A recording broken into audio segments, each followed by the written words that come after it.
25শে December, এবং মুসলিমরাও এর সাথে একাত্মতা প্রকাশ করেছে। আস্তাগফিরুল্লাহ ওয়া আতুবু ইলাইহি। সূরা মারিয়ামে আল্লাহ পাক বলছেন, যখন তারা বলে যে আল্লাহ সন্তান গ্রহণ করেছে, তখন আসমান নিজেই ফেটে পড়তে চায়, জমিন নিজেই চৌচির হতে চায়, এবং পাহাড়গুলো নিজেই থরথর করে কেঁপে ভেঙে পড়তে চায়। যদি আল্লাহ পাক এদেরকে ক্ষমতা দিতেন, যে ইচ্ছার স্বাধীনতা দিতেন, হ্যাঁ করো, তাহলে আসমান ফেটে পড়তো। এখন যখন আমরা বলছি যে মেরি ক্রিসমাস, আসমান ফেটে পড়তো। একদিন, যেদিন এই এই মানে 25 ডিসেম্বর ছিল, ওই দিন আমি আমার এয়ারে ফ্লাইও করছিলাম, সম্ভবত কক্সবাজার যাচ্ছি প্রোগ্রাম। তো দেখি যে বিমানের মধ্যেই বলা শুরু করলো যে লেডিস এন্ড জেন্টলম্যান, হ্যাঁ ladies and gentleman, welcome to our flight, এগুলো বলছে। বলার পরে বলছে যে মেরি ক্রিসমাস, সবাইকে ক্রিসমাসের আন্তরিক শুভেচ্ছা। তখন আল্লাহর কসম আমার মনে হচ্ছিল যে এখন মনে হয় প্লেনটা ভেঙে পড়ে যাবে আসমান থেকে, কারণ আমি একটা জানি। আল্লাহ পাক বলছেন সূরা মারিয়ামের শেষের দিকে পড়ে দেখেন, আল্লাহ পাক বলছেন ওয়াকালু ইত্তাখাযার রহমানু ওয়ালাদা, তারা বলে রহমান সন্তান গ্রহণ করেছেন। আউযুবিল্লাহ। তাকাদু সামাওয়াতু ইয়াতাফাত্তারনা মিনহু, এই কথা শুনে আসমান ফেটে পড়তে চায়। ওয়া তানশাক্কুল আরদ, জমিন চৌচির হতে চায়। ওয়া তাখিরুল জিবালু হাদ্দা, পর্বত ফেটে পড়তে চায়, চৌচির হতে চায়। সুবহানাল্লাহ। লাকাদ জিতুম শাইআন ইদ্দা, তোমরা একটা চরম রকম ভয়ঙ্কর মিথ্যা প্রতারণাপূর্ণ কথা নিয়ে এসেছো। যখন বলছে কেউ মেরি ক্রিসমাস, তার মানে সে স্বীকার করছে যে 25শে ডিসেম্বরে আল্লাহ পাক ঈসা আলাইহিস সালামকে জন্ম দিয়েছেন। আউযুবিল্লাহ। তাই কি না? বুঝতে পারেন না কথা? আর আমরা নামাজে বলছি লাম ইয়ালিদ ওয়া লাম ইউলাদ, কুল হুয়াল্লাহু আহাদ আল্লাহুস সামাদ। লাম ইয়ালিদ, তিনি কাউকে জন্ম দেন নাই, ওয়া লাম ইউলাদ, তাকেও কেউ জন্ম দেয়নি, ওয়া লাম ইয়াকুল লাহু কুফুয়ান আহাদ। একবার এই সূরা পড়লে কোরআনের 3/1 পড়ার নেকি হয়ে যায়। 3বার পড়লে 1 খতম কোরআনের নেকি হয়ে যায়। এমনি এমনি হয় না, কারণ কোরআনের 3/1 হচ্ছে আল্লাহর তাওহীদ। কোরআনের 3/1 কি? আল্লাহর তাওহীদ। এই যে 3/1, আর 1 হচ্ছে হুকুম আহকাম, কি করবে কি করবে না। আর 1 হচ্ছে হিস্ট্রি, ইতিহাস, কি হয়েছে এই পর্যন্ত বিশ্বে। কোরআন 3 ভাগ করতে পারবেন আপনি। প্রিয় ভাইরা, এটা শিরক কিনা? এবং কোটি কোটি মানুষ কি এই শিরকে বিশ্বাস করে কিনা? এখন ওই সমাজে গিয়ে যদি আপনি বলেন সামাজিকতার খাতিরে মেনে নিচ্ছি যে এটা শিরক, তারপরে আমি একটা আপোষ করলাম, চলবে? এখন কিছু মানুষ সামাজিকতার দোহাই দেয়। সামাজিকতা কোন সমাজে? যে সমাজ আমাকে শিরক শেখায় ওই সমাজ, যে সমাজ আমাকে হারাম খাওয়া শেখায় সেই সমাজ, যে সমাজে মানুষ বেদাতি আমল করে সেই সমাজ। কোন সমাজের পূজা করবেন? কোন সমাজের ইত্তেবা করবেন? যেই সমাজ নবী সাল্লাল্লাহু আলাইহি ওয়াসাল্লামের আদলে গড়া সমাজ, সেই সমাজের আমরা তাবেদারি করবো ইনশাআল্লাহ। আর যেই সমাজ জাহিলিয়াতের আদলে গড়া, সেই সমাজের তাবেদারি করতে হবে। আল্লাহ পাক বোঝার তৌফিক দান করুন। তো এই যে কিছু মানুষ এখানে শিরক করছে, তারপর কিছু মানুষ কি বলছে যে গ্রহ নক্ষত্র চন্দ্র সূর্যের উপাসনা করা যায়, করছে না মানুষ? কিছু মানুষ কবর পূজা করছে কিনা? করছে কিনা? কিছু মানুষ মাজারের পূজা করছে কিনা? কিছু মানুষ মৃত ব্যক্তির কাছে নজর মানত করে কিনা? কিছু মানুষ মৃত ব্যক্তির কাছে এই যে কুরবানি জবাই করে কিনা? কিছু মানুষ এই যে জাদুবিদ্যার চর্চা করছে কিনা? তারপর ওই যে ভাগ্য গণনা করছে কিনা রাশিফল দেখে? কিছু মানুষ টিয়া পাখির মাধ্যমে ভাগ্য গণনা করছে কিনা? প্রত্যেকটা রন্ধ্রে রন্ধ্রে শিরক। প্রথম শিরক হচ্ছে আকীদার, বিশ্বাসের। আল্লাহ ছাড়া কেউ সন্তান দিতে পারে বিশ্বাস করলে শিরক। আল্লাহ ছাড়া কেউ আমাকে পরকালে বাঁচাবে বিশ্বাস করলে শিরক। আল্লাহ ছাড়া কেউ আমাকে ভালো করতে পারে বিশ্বাস করলে শিরক, খারাপ করতে পারে বিশ্বাস করলে শিরক। আল্লাহ ছাড়া কেউ উপকার অপকার করতে পারে বিশ্বাস করলে শিরক। আল্লাহ থেকে সব হয়, এই কনসেপ্টের বাইরে গেলেই শিরক হয়ে যাবে। সবকিছু কার থেকে হয়? তো এই যে লা ইলাহা ইল্লাল্লাহ একটা আকীদার বিষয়। প্রথমে আকীদার মধ্যে শিরক ঢুকেছে, একটা শিরক ঢুকেছে আমলের মধ্যে। আর শিরকু ফিল আমাল, আমলগুলোর মধ্যে কিরকম? এই যে আল্লাহ বাদ দিয়ে অন্য কাউকে সেজদা করা, আল্লাহ বাদ দিয়ে অন্য কারোর জন্য নজর মানত করা, আল্লাহ বাদ দিয়ে অন্য কারোর জন্য এই যে আপনি কুরবানি করছেন, হ্যাঁ আল্লাহ ছাড়া অন্য কারোর কাছে দোয়া করছেন, সবই শিরক। এই যে আপনি হাতের মধ্যে একটা বালা পরে আছে, বালাটা খুলতে বললে খোলেন না, কেন খোলেন না? আপনার ধারণা এটা খুলে ফেললে আপনার ক্ষতি হবে, রোগ আর ভালো হবে না। এই যে আকীদা, শিরকি আকীদা, শিরকি আকীদা, টাটকা শিরকি আকীদাটা। যদি মনে করেন যে এটা খুললে, এই যে আংটি একটা পরেছেন মনে করেন, এই নিয়াতে পরে থাকেন যে এই আংটি পরার পরে আমার রোগ ভালো হবে, টাটকা শিরক এটা।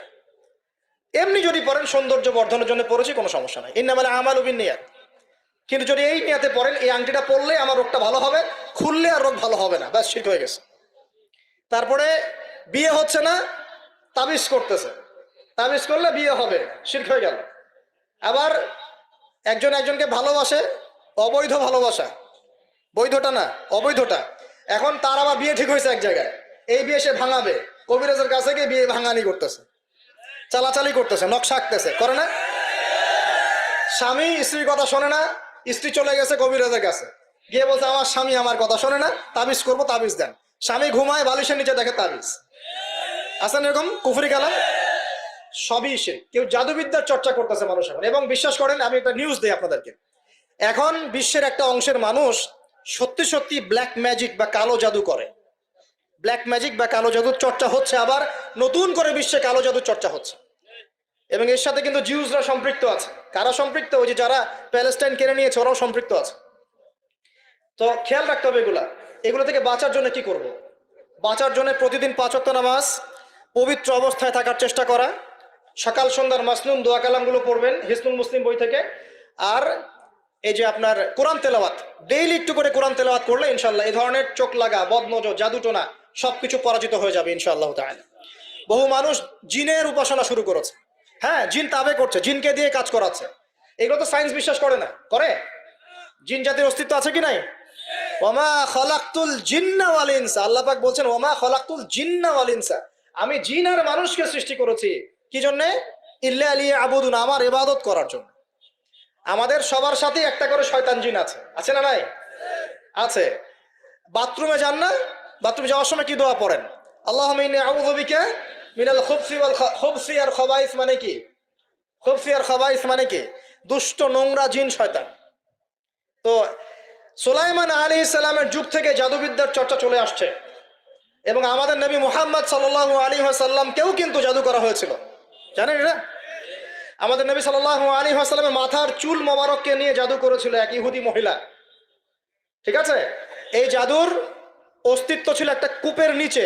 আলী রাদিয়াল্লাহু আনহু গিয়ে সেটাকে খুঁজে বের করেন, রাসূল সাল্লাল্লাহু আলাইহি ওয়াসাল্লামের সামনে ওটা ধ্বংস করে দেওয়া হয়। এরপরে এই সময় নাজিল হয় কুল আউযু বিরাব্বিল ফালাক মিন শাররি মা খালাক ওয়া মিন শাররি গাসিকিন ইযা ওয়াকাব ওয়া মিন শাররিন নাফাসাতি ফিল উকাদ। এটা হচ্ছে জাদুর আয়াত। ওয়া মিন শাররিন নাফাসাতি ফিল উকাদ ওয়া মিন শাররি হাসিদিন ইযা হাসাদ। এবার নাজিল হয় কুল আউযু বিরাব্বিন নাস মালিকিন নাস ইলাহিন নাস মিন শাররিল ওয়াসওয়াসিল খান্নাস আল্লাযী ইউওয়াসওয়িসু ফি সুদুরিন নাস মিনাল জিন্নাতি ওয়ান নাস। এই সূরা দুটো নাজিল হয় এই ঘটনার প্রেক্ষিতেই। আমরা তো শানে নজুল অনেকে জানি না। তো এইগুলো এখন শিরকি আকীদা আমাদের সমাজে চলছে। আবার একটা কি, কথার মধ্যে শিরক চলছে। কথা আমরা বলছি আমরাই সমস্ত ক্ষমতার অধিকারী, বলছে কি না? এরকম কথা শোনা যায় না? আর তাবারাকাল্লাযী বিয়াদিহিল মুলক মানে কি? বরকতময় সেই সত্তা যার হাতে সমস্ত ক্ষমতা, রাজত্ব। তাবারাকাল্লাযী বিয়াদিহিল মুলক, তিনি বরকতময় সত্তা যার হাতে সমস্ত ক্ষমতা। আমরা বলি লা হাওলা ওয়ালা কুওয়াতা ইল্লা বিল্লাহ, কোনো শক্তি সামর্থ্য নাই কে ছাড়া? আল্লাহ ছাড়া। আর আমরা এদিকে বলছি সমস্ত ক্ষমতা আমাদের হাতে। এটা কি শিরক হচ্ছে না? শিরক হচ্ছে। আমরা বলি অনেক সময় বলে ফেলি, ভাই কেমন আছেন? হ্যাঁ ভাই আপনার দোয়ায় ভালো আছে। আপনি কি আমার দোয়ায় ভালো আছেন? আপনাকে বলতে হবে যে আলহামদুলিল্লাহ, আল্লাহর ইচ্ছায় অতঃপর আপনার দোয়ায় ভালো আছে। কথা খুব সাবধানে। আলহামদুলিল্লাহ, আল্লাহর ইচ্ছায় এবং অতঃপর আপনার দোয়ায় ভালো আছে। অতঃপর বলতে হবে, অতঃপর, এবং না, অতঃপর। বলছে মা কেমন আছে? ভালো আছে, ডাক্তার ভালো ছিল, না হলে মাকে বাঁচানো যেত না, ব্যাস শিরক হয়ে গেল। বলছে নৌকাটা ডুবে যাচ্ছিল, মাঝি ভালো ছিল, না হলে নৌকা ডুবে যেত। ড্রাইভারটা ভালো ছিল, না হলে রাস্তায় নির্ঘাত অ্যাক্সিডেন্ট হইতো। এইটা কথা আমরা চলতে ফিরতে শিরক করতেছি। এই যে ছেলেটা বল তোমাকে ছাড়া বাঁচবো না,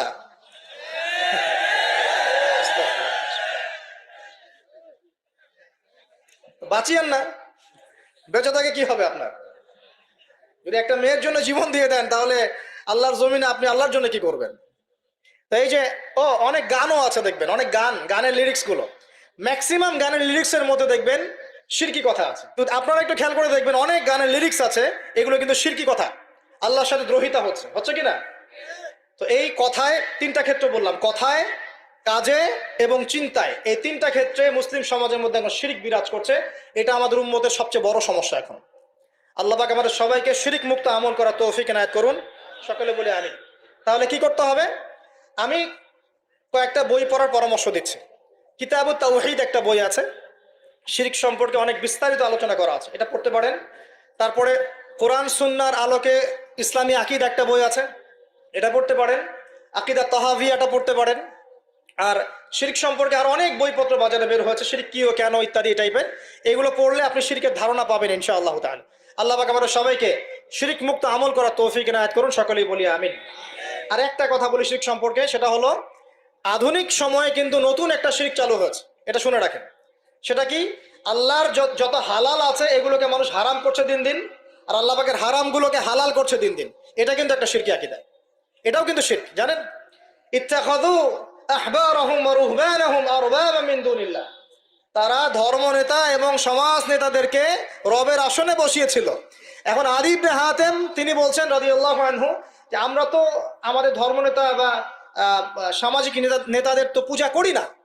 তখন নবী সাল্লাল্লাহু আলাইহি ওয়াসাল্লাম বলছেন, তারা কি আল্লাহর হালালকে হারাম করে দেয় না? তোমরা কি তা মেনে নাও না? আবার তারা কি আল্লাহর হারামকে হালাল করে ফেলে না? তোমরা কি তা মেনে নাও না? তখন তিনি বলছেন, বেলা ইয়া রাসূলুল্লাহ, এটা তো আমরা করি। তখন নবী সাল্লাল্লাহু আলাইহি ওয়াসাল্লাম বলছেন, তিলকা ইবাদাতুহুম, এটাই তো ওদের ইবাদত করা। কেউ যদি আল্লাহর হালালকে হারাম করে আর আমরা তা মেনে নেই, আমরা ওদের ইবাদত করছি। কেউ যদি আল্লাহর হারামকে হালাল করে নেয়, হালালকে হারাম করে নেয়, আমরা তার কথা মেনে নেই, তাহলে আমরা তার ইবাদত করছি। আল্লাহ পাক আমাদেরকে এই ধরনের শিরক থেকে বাঁচার তৌফিক দান করুন। আর একটা সমস্যা বলে শেষ করছি, উম্মার মানে দুর্দশার অন্যতম একটা কারণ, সেটা হলো বেদাত। এটুক বলে একটু বসেন, 10 মিনিট সময় নেব, এটা একটা ইম্পর্টেন্ট টপিক, এটা একটু বুঝতে হবে, খুব ইম্পর্টেন্ট।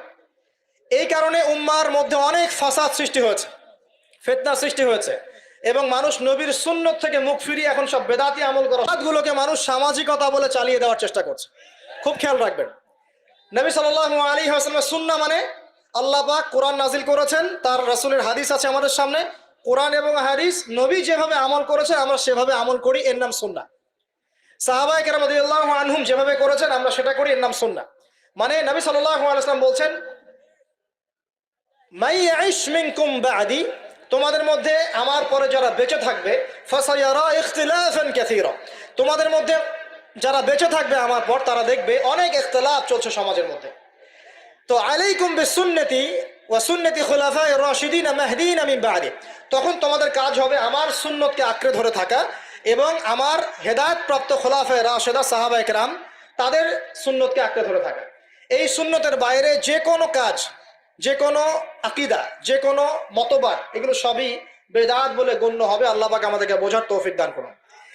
যেমন তাওহীদে থাকতে হবে, শিরক করা যাবে না, ঠিক তেমনি সুন্নতে থাকতে হবে, বেদাত করা যাবে না। সুন্নত কেমন? নবী সাল্লাল্লাহু আলাইহি ওয়াসাল্লাম ঘুমিয়েছেন যেভাবে, সেইভাবে ঘুমাবো সুন্নত।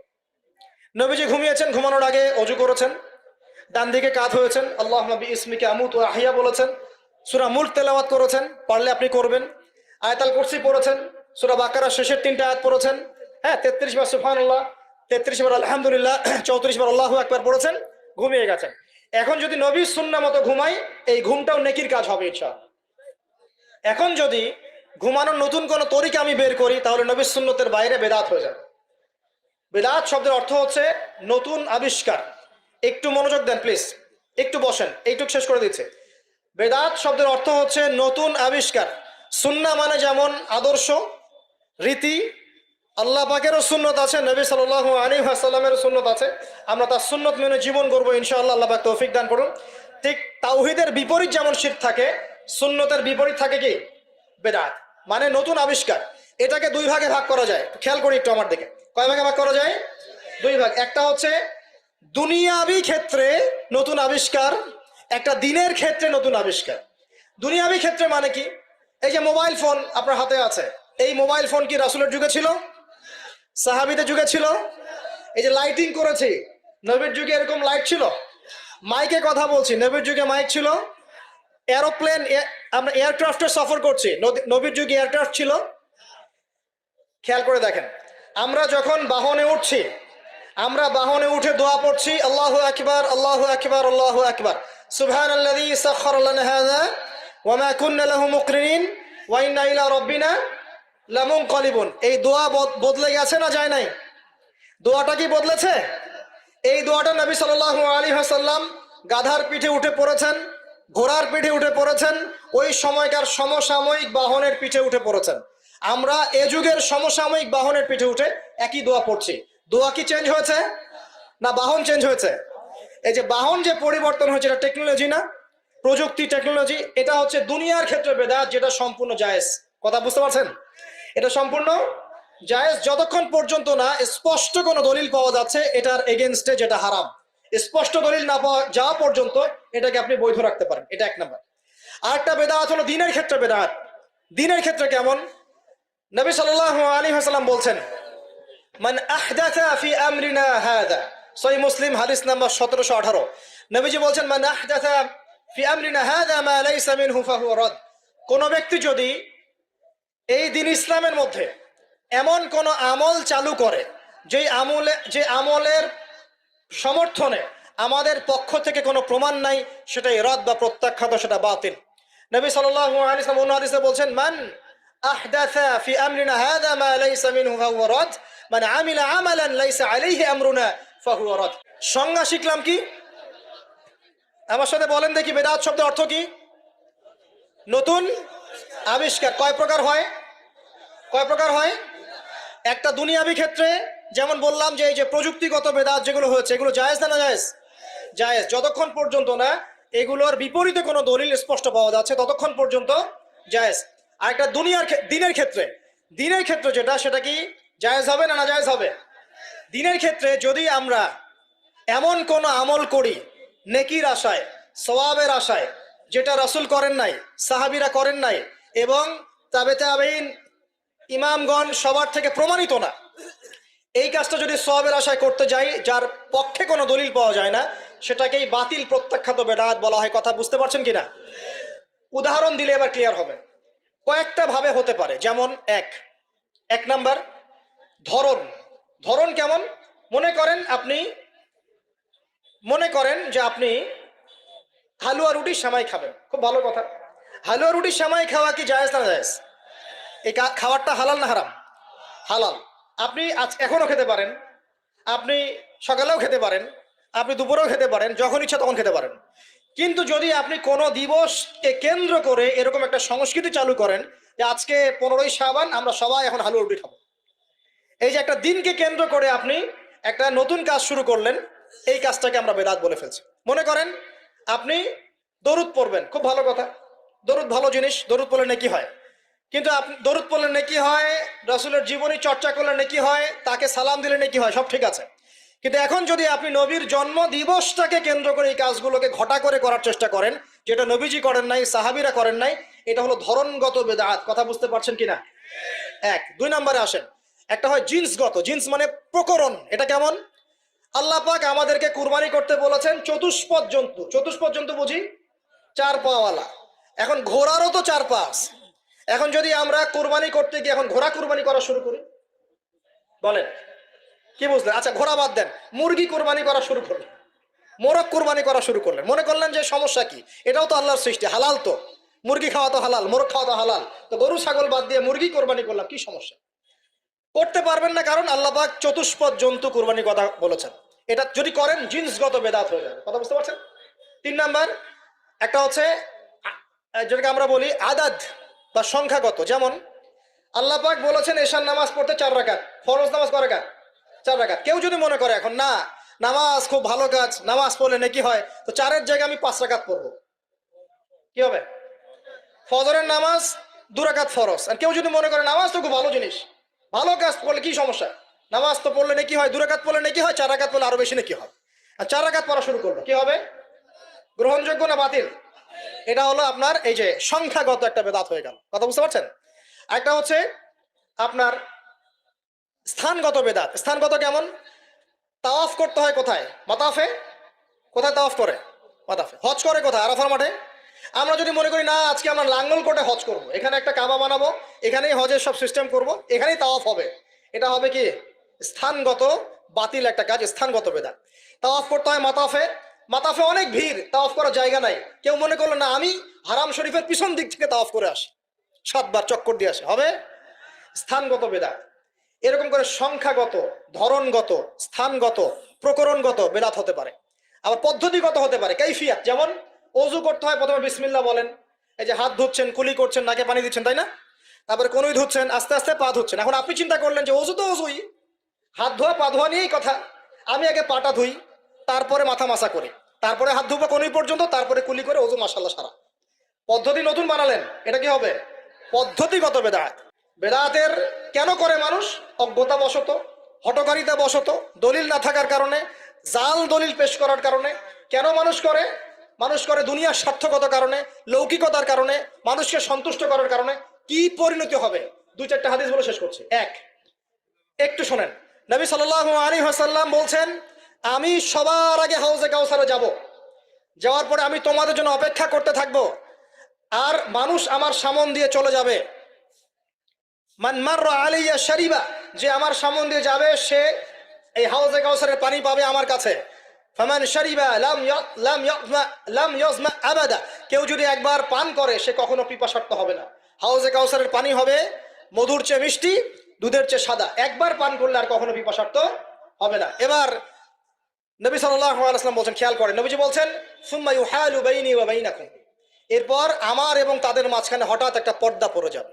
আমি বলবো, ইন্নাহুম মিন্নি, তারা তো আমার উম্মত, পর্দা কেন পড়ে গেল? কেন পর্দা পড়ে গেল?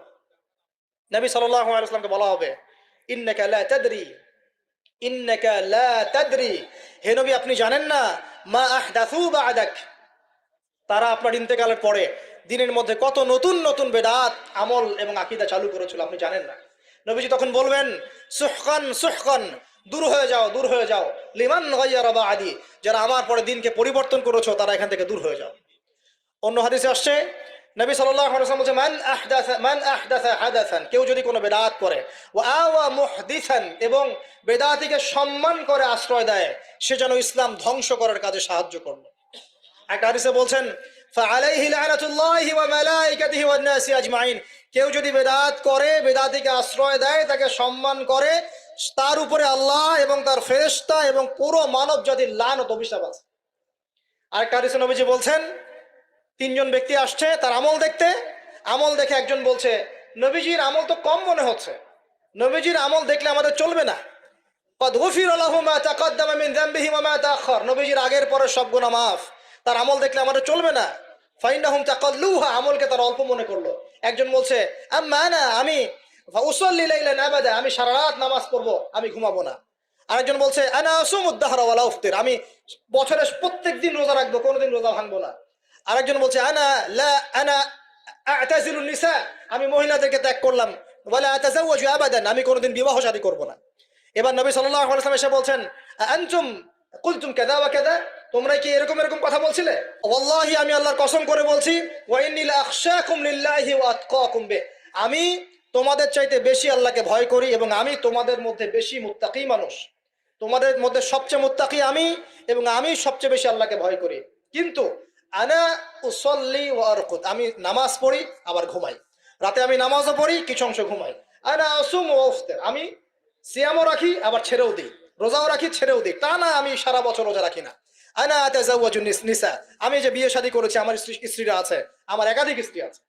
ফামান, শোনেন, ফামান রাগিবা আন সুন্নতি, নবীজি বলছেন, কেউ যদি আমার এই সুন্নত থেকে মুখ ফিরিয়ে নেয়, ফামান রাগিবা আন সুন্নতি, কেউ যদি আমার সুন্নত থেকে মুখ ফিরায়, মানে বেদাতি আমল চালু করে, তাহলে কি? ফামান রাগিবা আন সুন্নতি ফালাইসা মিন্নি, সে আমার উম্মতের অন্তর্ভুক্ত না। এই হাদিস যথেষ্ট। নবীর সুন্নত যখন যেটা যেভাবে পাবেন সেইভাবে আমল করবেন, এর বাইরে কোনো তরিকা ফলো করতে গেলে কি হবে? সুন্নার খেলাফ বেদাত হবে। বেদাত করলে আমল ধ্বংস হয়ে যায়, আল্লাহ পাকের লানত পেতে হয়, ফেরেশতারা অভিশাপ করেন, পুরো মানব জাতি অভিশাপ করে। এবং যে ব্যক্তি শুধু বেদাত করে না, বেদাতিকে আশ্রয় দেয়, তাকে নবী সাল্লাল্লাহু আলাইহি ওয়াসাল্লাম বলছেন, সে যেন ইসলাম ধ্বংস করার কাজে সাহায্য করলো। আর দুটো মারাত্মক কথা হচ্ছে এই, ইমাম ইবনে তাইমিয়া তিনি বলছেন যে, আল বেদাআতু আহাব্বু ইলাল ইবলিস মিনাল মাসিয়া, এই বেদাতগুলো ইবলিসের কাছে পাপের চাইতে বেশি পছন্দের মিষ্টি। কারণ একজন পাপী মানুষ তওবা করার ফুরসত পায়, সে মনে করে যে আমি চুরি করছি, জেনা করছি, খারাপ কাজ করছি, এটা পাপ হচ্ছে, সে তওবা করার সুযোগ পেতে পারে। কিন্তু একজন বেদাতি মানুষ, সে মনে করে আমি ভালো কাজই তো করছি, আমি কেন তওবা করব? তাই মৃত্যুর আগ পর্যন্ত তো তওবা করার ফুরসত হয় না, এটা খুব খারাপ। সে যদি বেদাতি আমল করে, সে প্রমাণ করতে চাচ্ছে যে সে রাসূল সাল্লাল্লাহু আলাইহি ওয়াসাল্লামকে বলতে চাচ্ছে যে আল্লাহর রাসূল দিনকে পরিপূর্ণ করেন নাই, আমি তার চেয়ে দিন বেশি বুঝি, এবং রাসূল সাল্লাল্লাহু আলাইহি ওয়াসাল্লাম দ্বীনের আমানতদারিতার সাথে খেয়ানত করেছেন। নাউযুবিল্লাহি মিন যালিক। আল্লাহ রাব্বুল আলামিন আমাদের সবাইকে বিদআত মুক্ত সুন্নতে আমল করার তৌফিক দান করুন এবং শিরক মুক্ত তাওহীদের উপর থাকার তৌফিক এনায়েত করুন।